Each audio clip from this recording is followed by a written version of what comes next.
Hump Day! I have to, every Wednesday. It's a tradition now.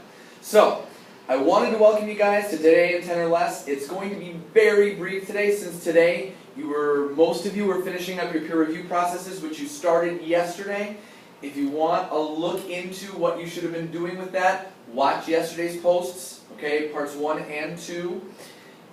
I do want to let you know, because some of you are approaching that phase where you are getting into your revisions. I want to remind you that the purpose of your peer review was to get an idea for exactly how your work is connecting to your audience member. It's a sample size. That's what you're going for. So when you get this feedback back, it's not necessarily you have to change everything that your peer reviewer said. But you get an idea for where you're missing out on connections that you could be making. You don't want to miss out on connections you could be making to your reader, because that's the whole point, is connecting with a reader. That's your author's purpose every time, is to connect with the reader. Take that into consideration. Take a look at all of their feedback. Then start reading your piece yourself with what's called a critical eye, which we talked about, constructive criticism. To be critical means to really take something apart and look at it closely. If we are looking at it with a critical eye, we are looking very closely. Use the rubric that I gave you. It's downloadable from yesterday's content.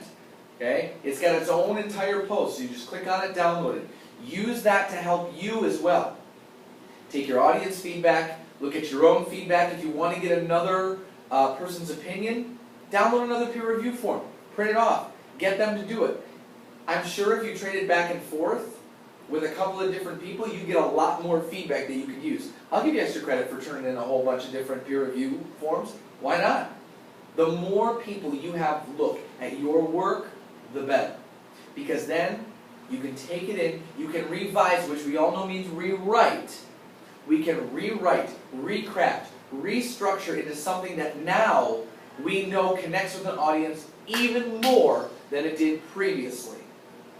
That's your whole goal. We're going to have another revision workshop tomorrow.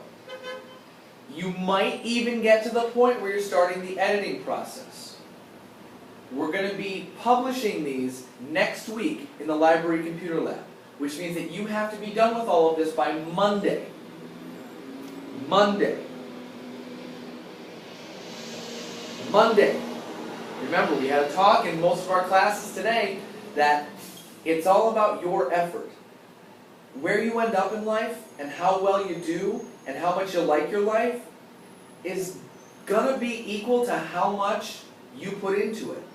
Your education, your life. You can't go around expecting that you're going to get something for nothing. You can't get something for nothing in the store. Why would you expect to get something for nothing in life in general? It's not going to happen.